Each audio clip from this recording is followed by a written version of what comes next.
Hey mate, how are Hi. you? Fine, thanks. How are you? Yeah, good, good. Thanks for coming on, man. Thanks for coming on. Cool. Cool, man. Cool. What's the time at your place? It's what, 7 p.m. on Thursday night? What time are we Oh. speaking to you from? It's 1 in the afternoon. So I Ah, just there had you go. lunch. Yeah. Yeah. That's cool, man. Cool. Awesome. Wolf God was 2019, killer album. Like that was hmm great, but we haven't heard from Grand Magus for a little bit. But now we got this new album coming out, yeah? Yes. Yeah. So how long has Sunraven been brewing? Like how long has that been coming together? I took a while because we were on tour, the Wolf God tour in Europe, Hmm. and the pandemic stroke. So we couldn't continue the tour. We had to go home, but we didn't have a lot of bands just ran into the studio because they had nothing else to do, and they recorded a new album. But we had just done that, Yeah. and so it actually took a while. We were doing nothing, just waiting for what to happen in the world, and but then we decided to continue, and the label wanted us to make a new album as well, and the riffs came to our heads, and we got together and started to test all different riffs, and yeah, so we decided to make a new album, and Hmm. it was actually done almost 1 year ago. Oh wow. Okay. Yeah. Yeah. The production sounds really great. Was this produced and mastered differently from one of the last ones or recorded differently? No, it's the same guy that we used for Wolfgang. Hmm. For many reasons. We like the guy, we like the studio and stuff, and Hmm. of course we try to make everything better for every album. But I think it turned out really good. The material, all the songs. And maybe it's in my opinion a bit mixed for in ears, small Hmm. headphones and stuff. And when you put it on your home stereo, it's maybe a bit boomy, and you have to push the treble a bit. But Hmm. I think it's like a modern mix. It's a way, but you can really turn it up loud without being annoying. So Hmm. in that way, I really like the production. Really, Yeah. really. Yeah. That's cool. And this is your tenth album, yeah? It's based on Beowulf and Grendel, is that right? Yes, that's right. It's actually I'm the bass player, folks, and it's actually JB, the singer and guitar player. He writes all the lyrics, and Hmm. yeah, he's got all those ideas. But it's around it's about Beowulf, and that's a 1,000-year-old history saga thing. Hmm. Yeah, that's Yeah, cool. The album cover looks great too. It's like a 70s animated film looking thing. Like, do you guys have yeah, a chat about what the cover's gonna look like, or is someone in charge of that, you know? yeah. It's mainly JB as well. But we had the thing about the title Sun Raven that was already set, and we have this guy Anthony Roberts we used for the Triumph and Power album, the Sword Songs album, and the Wolf's Return album. No, not the Wolf's Return. Wolf God. So when we really liked his stuff, so we continued to work with him, Hmm. and usually it's the way that we give him ideas, or JB give him some main ideas, then he's comes up with like 5 or 6 sketches, and then we choose one, and then he work on that one. Hmm. Yeah. So no, we turn out great, I think. Yeah, would, would yeah. would would look great on shirts Yeah, or yeah. hats or Yeah. whatever. Yeah, cool. I really like Winter Storms, that like throbbing, chuggy bass. That sounds cool. Yeah. How do you capture that big sound as a three piece? Like I watched one of your sets at Livestock, and even on stage, like the three of you make a really full sound, you know? Yeah, it's well. if you look at Black Sabbath, that's bass, guitar, vocals, and drums. So and we got vocals, bass, guitars, and drums as well. So it's a we could be a 4-piece with JB just singing. You know, of course it helped. You can cheat on albums. You put on an extra guitar. You put on rhythm guitar on solos and stuff. Or you can do it the Pantera way, just have it a bass guitar solo on it. But we choose to cheat a bit. But live, I think it works well anyway. Yeah. And the thing is, you have to have a good, front of house guy that knows how to work it out. And the guy one that we usually use, he's working with the bands like Electric Wizard and stuff with really thick sound.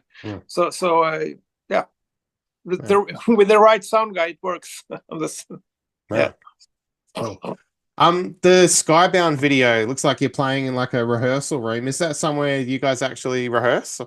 Yeah, it's actually the usual rehearsing room we're using, and that's in the west coast of Sweden. So it's a bit. It's 6 hours drive from Stockholm, but that's the town where Ludwig, the drummer, where he lives, and it's much easier to find rehearsal spots in a small town compared to Stockholm, because no one wants to, invest in bands. They want to invest in customers that can pay maximum money for per blah blah blah. So we choose to go to Halmstad every time we go and rehearse, and so then we stay for the weekend and then go. So that's the way we do it. Yeah, that's cool. The first 2 singles are the first 2 tracks off Sun Raven. Did you figure out early on that those were going to be the ones to release first? Like, no, and it was a hard choice because it's I think it does. Those 3 songs does not show the what do you call it? The difference variety, between, yeah. Variety, yes. Yeah, because I think we have a lot more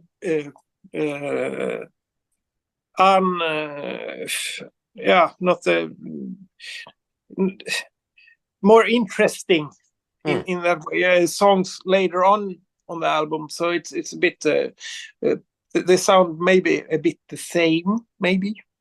But if you're not too tired and continue listen, I think you will see that it's that's the thing I like with the album. It's a bit back to the roots for us, actually. I think it's more like an Iron Will album, in some way. Yeah.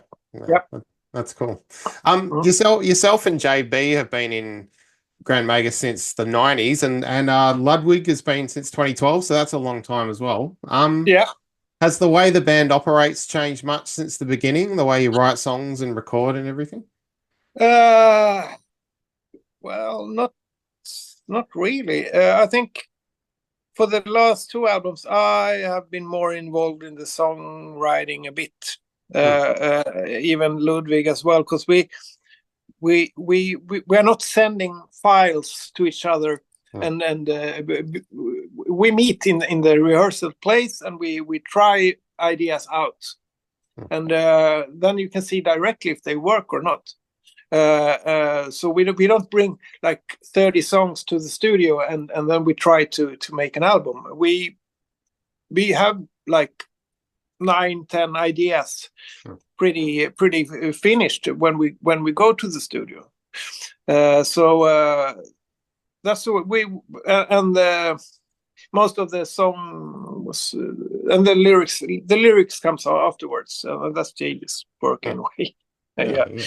So we really try ideas first before we go to the studio. And that's why we can record the way we do, because we record without click tracks and stuff.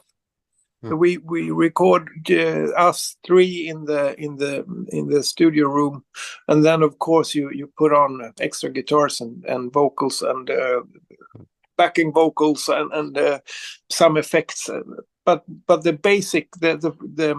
basic track is done all together. Yeah, that's cool. Yeah. Has your bass setup changed much since the beginning of the band?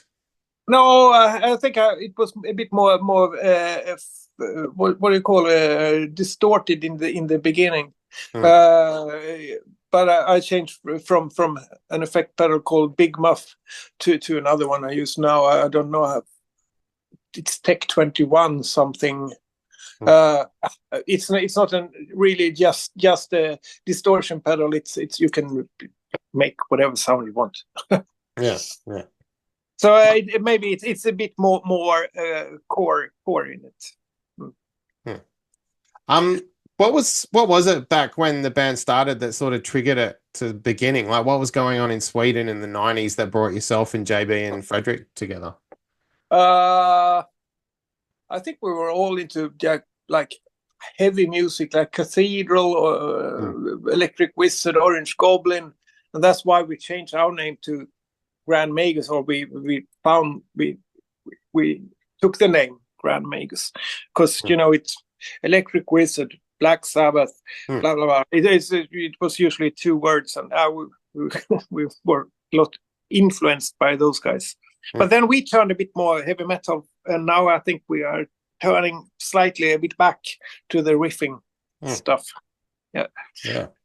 But I can't tell, because we are not into politics at all, and we don't write.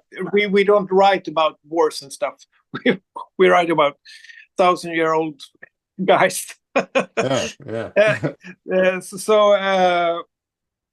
Well, I can't really pinpoint what an exact moment, but I think we were just into heavy music. That's cool. You were in a band called Bargain Death Cult, right? The based on a soccer team, is that right? Yeah, it's based on a soccer team, so it's not a real band. It's where it's the gigs we did back in the days. There were, if we had an away game somewhere, we met up and we played in a pub with our fans, and then we went to the game and stuff. So it was not just for fun, because a lot of people liked us, but it's the lyrics all in Swedish, just celebrating this team. So you can't get too many fans, so many fans. It's limited. Yeah. Are you still a Hammarby supporter? Yes, I am. Yeah. It's a game tonight, but I can't visit. But my wife is going. She's a Hammarby fan as well. Cool. So that's actually how we met. Oh, nice. Yeah, that's cool. Yeah. Does your wife into the same kind of music as you as well, at all? Like, not at all. Yeah, mine isn't either. She's more into helicopters. That's all right. But that is more like old soul music and different styles, more soul maybe. Yeah. That's cool. Doom metal seems pretty healthy these days. Yeah, we've got a lot of great bands out there. Have there been any metal or rock bands that you've seen or listened to lately which kind of stand out? I'm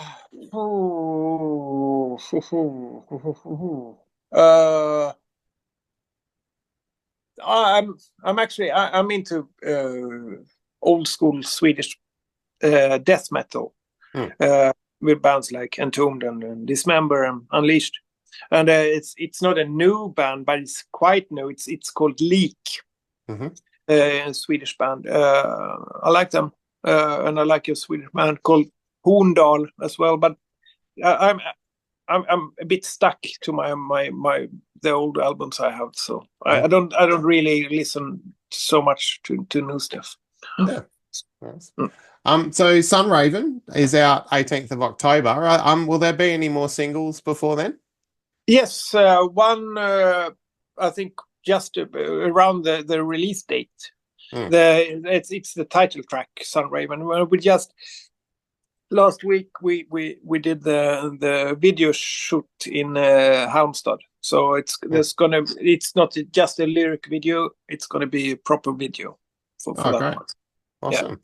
That's cool. Yeah. What can you tell us about the video? Like, is there, do you guys on stage or something? Like, what's the, We're running around in the woods. Oh, yeah, nice. Looking funny. And it's since it's the song is called Sun Raven, and the sun happened to be out that day, so we're using that as well, and we love to be in the woods, so it's the footage from that, and it's a drone involved as well, so you can have the birdie thing. Yeah. Cool. What did you say? Bird's eye view. Yeah. Bird's eye view. Yeah. That's cool. And us playing in front as well. Yeah. Yeah, sweet. That's it. We'll see. I haven't seen it, so we'll see. Yeah. Is it always? Do you have like a team that does all your videos, or do you kind of work with different people for that sort of thing? We actually we haven't done so many, but we're using different persons. But lately, it's been a guy in Halmstad. We really like what he does. So Martin, he's really talented, and so we are relaxed. It's not the most funny thing, because you know, if you have to play the same song like 10 times because you have the camera in different angles, and it's pretty boring actually, but he makes it fun. Yeah, cool. Yeah. And I saw you supporting or playing with Opeth for a 2025 European tour. Yeah. Have you played with Opeth before? We met actually on this year's Bloodstock in England. They were playing after us, of course, but and we know the guys in the band, especially JB and Michael are good friends. So and I know Kulle and the other guys as well. So I think it's going to be really a fun tour, and it's just the two of us. It's no other bands involved. So I think it's going to be cool. Maybe I can understand if our fans thinks that the tickets are a bit they are not cheap, and we are playing for 40 minutes. So I can understand if they stay at home. I can, but it would be nice to see as many fans out as well as possible. Yeah. We will have like 40-45 minutes anyway, so it's almost proper set. The new Opeth is a concept album too. Yeah, just like you're on. I kind of like the idea of seeing two bands do a concept thing at the same show. That's cool, you know. Yeah. So is there any chance you guys will make your way to Australia at some point in the future? Oh, I would love to. I would love to, and I have never been there. JB and Ludwig, they have been around to like Japan with the Spiritual Beggars, and but for myself, I really would love to see other places because European tour. We've done many European tours, so it would be fantastic. But it's really hard to make it possible economically, because we hope we can get a bit more popular with this album, and then maybe we can make it happen. I don't know. We'll see. Yeah. That's cool. Well, it's a killer album. I love it, man. I'm looking forward to everyone else checking it out. Box links below. Yeah. Thanks very much for your time, man. It's been cool to chat. Thanks for calling. Thanks. Cool. And thanks. I hope you will enjoy it. Yeah. Yeah, cheers, man. Thanks. Thanks for joining us, man. So Ad Infinitum started as a solo project for Melissa, right? So how did you first become involved with Ad Infinitum? I became involved in late 2018, in December to be precise, when Mel decided that Infinitum should not be a solo project anymore, but a full band. And it was literally in the doorstep of an elevator that she asked me to become a member. And yeah, then we started that party. Yeah, cool. The first album had, chapter 1, and then you had one revisited, chapter 2, chapter 3, but this new one's titled Abyss. Does this mean a change in style or lyrical themes or something with the title change? Yes.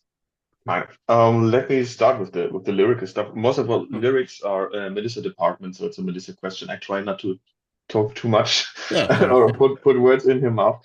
But lyrically, the biggest change of this, from Abyss and the next albums that are about to come, Surface and Elysium, is that we're not talking about historical figures anymore. We're talking about personal feelings, experiences, wishes, dreams, and whatever. So it's more intimate and more kind of relatable lyrically. Therefore, it's also because like the chapters are closed and we're opening another chapter, this Abyss, Surface and Elysium chapter thingy.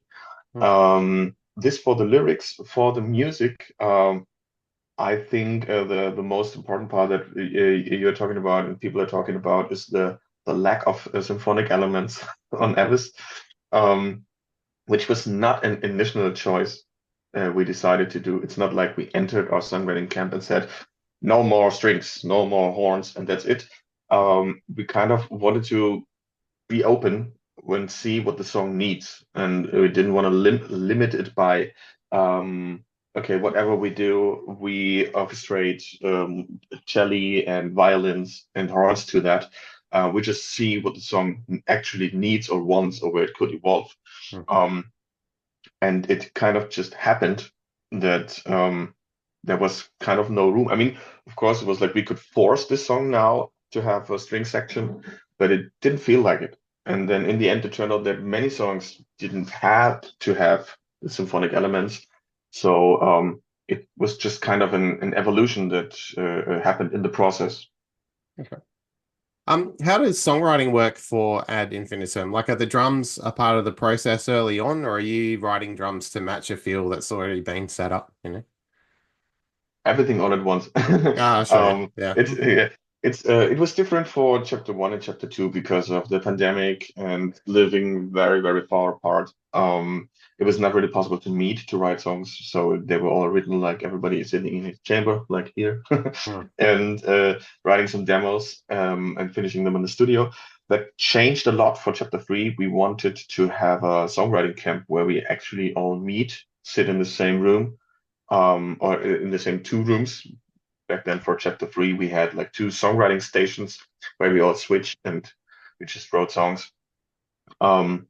And then switched again for Abyss, because in the very end of very late songwriting phase of for chapter 3, we were all sitting on one station and we realized, okay, this takes more time when we're all in one station and we all talk about the song and think about the song at the same time.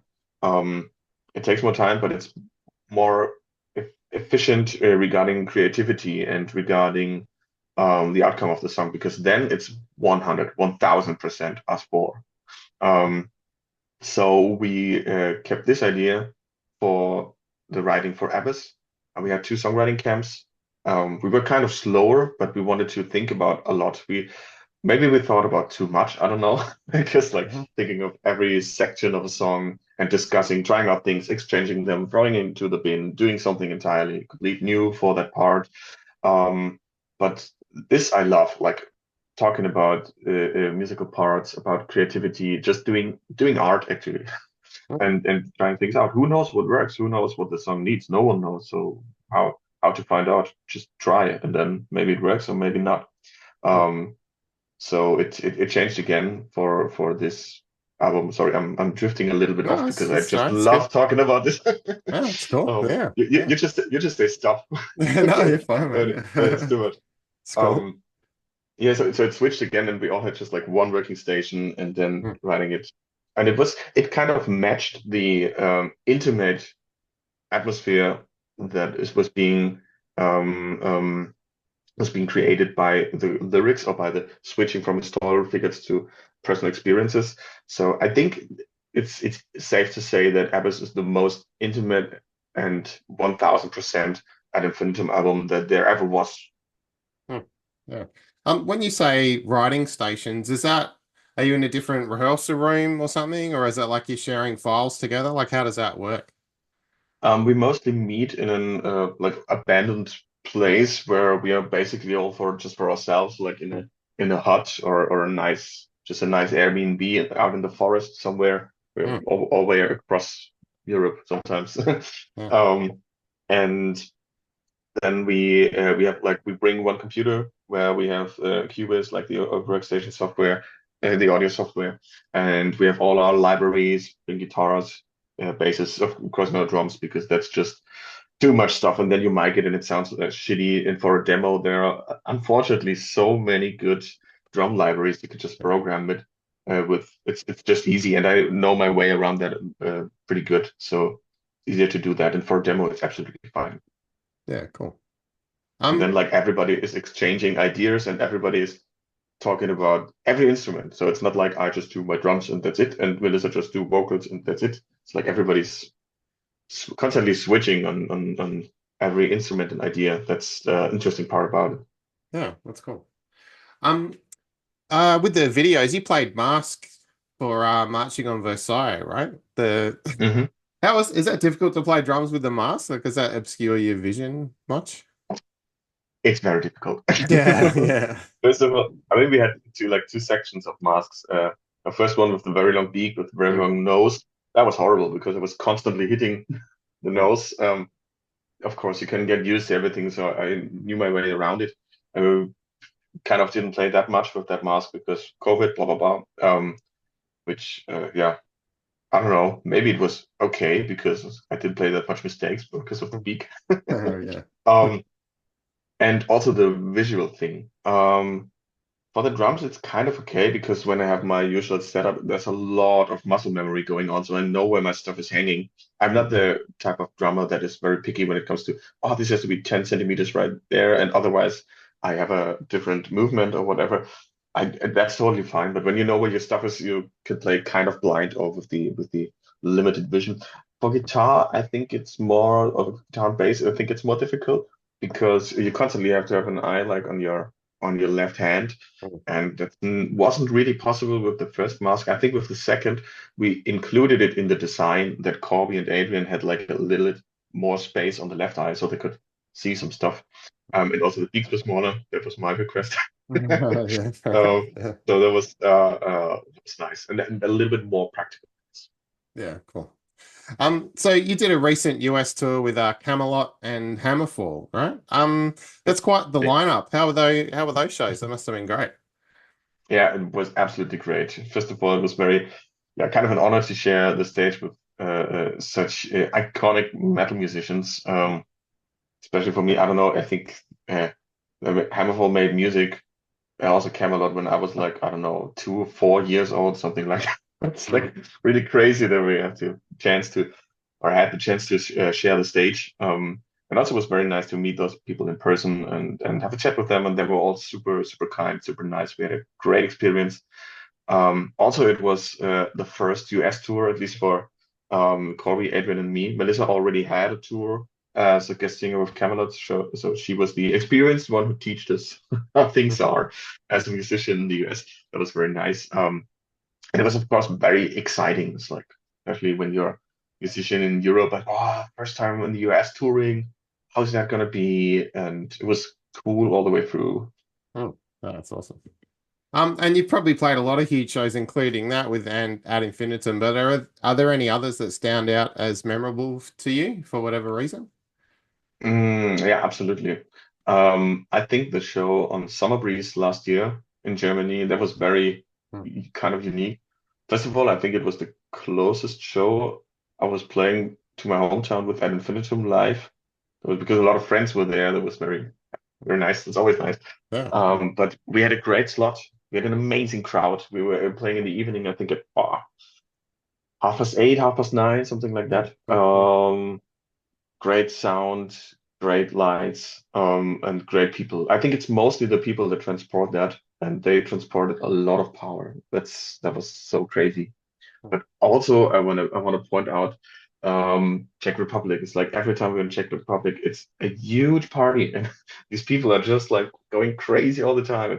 It's such a thankful audience because they're so happy that you're here and you instantly feel the connection every time. It was also our first ever concert in 2021. We played at Rock Castle Festival in Moravský Krumlov, if I hope I pronounced it correctly.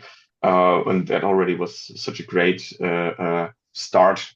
And there's always like this special connection with Czech Republic. But I don't wanna underestimate like the other shows that we have. I think we never had a bad show or a quiet, not dancing, partying audience. It was always great. It's just like that little bit over the top that I pointed out here and can remember properly. Yeah. And so you play drums for Ad Infinitum, but you're the vocalist and guitarist for Demonizer, yeah? Which instrument did you pick up first, the drums or the guitar? It was the drums. But funny thing is that yeah, I don't know. When I was 12, I think I wanted to learn guitar because my mom reminds me constantly of that quote that I did as a 12-year-old because guitarists are way cooler than drummers on stage. This was the argument why I wanted to learn guitar. I can say if that's true now.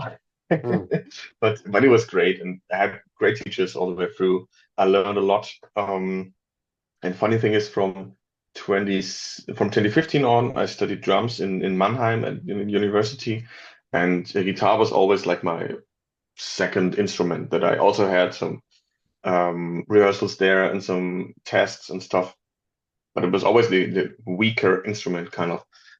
But from 2016 on, it happened that my former guitar teacher, Chris Hamstorfer, who stepped into Beyond the Black, he was also guitarist for Serenity already, and he asked me to step in because when he's away with Beyond the Black, I'm filling in for guitar. And it just happened that until 2018, as I mentioned earlier, when I hopped on the train with Ad Infinitum, I actually played way more guitar during my drum university time than actually playing drums. Yeah. It's kind of funny.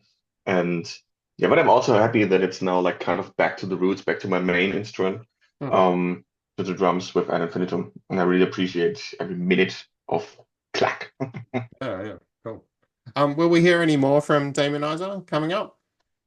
Yeah, exactly. Actually, we just had a songwriting camp, like similar that we do with Ad Infinitum. We just had it in August, and we wrote some cool songs. Actually, we're sitting on a lot of songs, but we have that problem with Devilizer that we're always wanted to be perfect and wanted to be better and better. And as a musician, you sometimes just have to stop and press the button that you capture the moment. And I don't know, but maybe we have Ad Infinitum. We have how do I say that? It's easier for us in Ad Infinitum to do that than to do that in Devilizer. I don't know the reason. But I just have the feeling it's easier for in Ad Infinitum to say, okay, now we stop and we capture this moment. And with Devilizer, it's always, but we could do this, and we could do that, and we could this. I don't know, but this has been like the band I was joining when I was 14, 15, something like that, as a metal cover band. And we're doing it as a side project whenever we have time because everybody else has a regular job. Maybe that's also a reason. But I know there's been a lot of silence with Devilizer at the moment, but we're definitely doing stuff, and we really want to release some new things. They're gonna sound great. That's cool. Thank you for asking. Sorry. Oh, no, that's okay. What sort of bands were you covering back when you were a teenager? Like, what songs were you playing? Good old Metallica, Iron Maiden. Oh, yeah. Avenged Sevenfold, that stuff. Also some German bands like In Extremo, for example. We were covering some of their songs, which made young me very happy when we played shows with In Extremo. Yeah. That was very cool. Also Dream Theater, we worked a couple on these songs as well, just all the way through. Yeah, cool. What have you been listening to lately? What kind of bands? Good point. Depends on what mood I am and what I'm doing. I'm listening to a lot of movie and game OSTs actually. Currently, the soundtrack of Battlefield 1, I'm still listening. I'm still stuck on that. Johann Söderqvist is the composer of that insane piece of music. It's just crazy. I love listening to that. But it is like kind of a classical genre. On the metal side, I'm listening a lot to Wait For at the moment, to Humanity's Last Breath. It's very brutal. To Vola, of course. Vola, I think, is since I discovered them in 2022, as one became easily one of my favorite bands. Of course, the all-time favorite since 2020, Sleep Token. This will never grow old. Yeah, I think these are the bands I'm listening to the most, and Plini I'm listening to a lot. I really love that guy. He's a great guitarist. I had a chance to see him last year in Nuremberg in Germany. No, it was in Munich. It was in Munich. Amazing to see.